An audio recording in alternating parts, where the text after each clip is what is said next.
केशवपुर नगर में रामू की एक समोसे की छोटी सी दुकान थी। रामू बहुत ही गरीब था, लेकिन उसके हाथों में जादू था। वह जब भी समोसे बनाता, उसका स्वाद ऐसा था कि लोग एक बार खाने के बाद बार बार आते। अरे भाई वाह रामू, तेरे समोसे का तो कोई जवाब ही नहीं।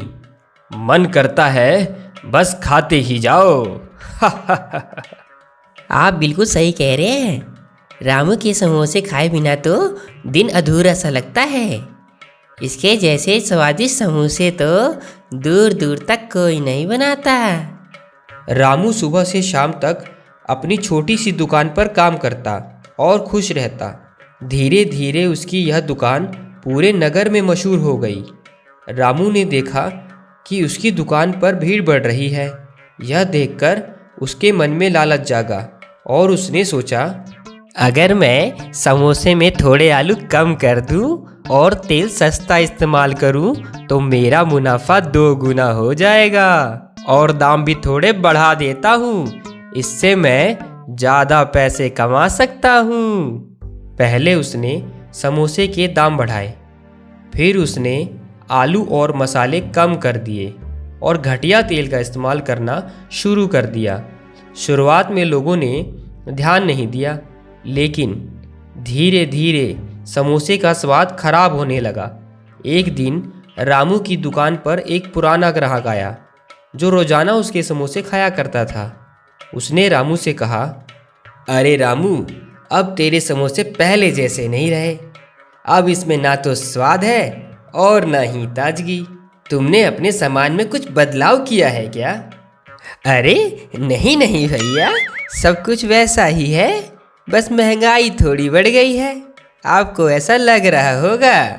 इसके बाद भी रामू ने मिलावट करना बंद नहीं किया और वह यही सोचता रहा कि लोग तो आदत से मजबूर हैं, वे चाहे जो भी कहें, परंतु समोसे खाने तो आएंगे ही।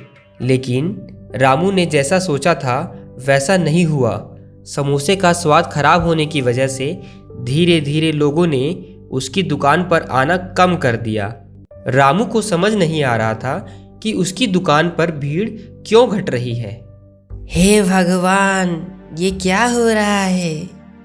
पहले तो हर समय मेरी दुकान पर लोगों की भीड़ लगी रहती थी, परंतु आजकल तो कोई भी मेरी दुकान पर समोसे खाने नहीं आता। ऐसा ही चलता रहा तो मेरी दुकान बंद हो जाएगी।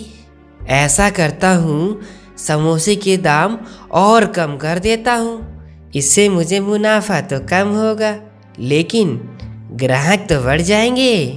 अब रामू ने समोसे के दाम कम कर दिए, लेकिन इससे हालात में कोई सुधार नहीं आया। अगली सुबह रामू के पिता गांव से उससे मिलने उसके घर आए। क्या हुआ रामू बेटा, तुम इतने उदास क्यों हो? पिता के पूछने पर रामू ने सारी बात उन्हें बताई, जिसे सुनकर रामू के पिता ने कहा, बेटा, तुमने अपने मुनाफे के लिए अपनी ईमानदारी और मेहनत की पहचान खो दी। याद रखो, लोग स्वाद के साथ साथ भरोसा भी खरीदते हैं, और जब भरोसा टूटता है तो ग्राहक हमेशा के लिए चले जाते हैं। यह सुनकर रामू को अपनी गलती का एहसास हुआ। उसने महसूस किया कि उसके लालच ने उसकी मेहनत और नाम को मिट्टी में मिला दिया था। उसने उसी दिन से अपनी दुकान को दोबारा सुधारने का फैसला किया और ईमानदारी के रास्ते पर लौट आया। अब उसने समोसे में फिर से अच्छे मसाले और ताज़ा सामग्री डालना शुरू कर दिया। धीरे धीरे लोग उसकी दुकान पर वापस आने लगे। इस कहानी से हमें यह सीख मिलती है कि लालच और घटिया तरीकों से मिली सफलता केवल कुछ समय तक टिकती है। असली और स्थायी सफलता मेहनत, ईमानदारी और अपने ग्राहकों का विश्वास बनाए रखने में है।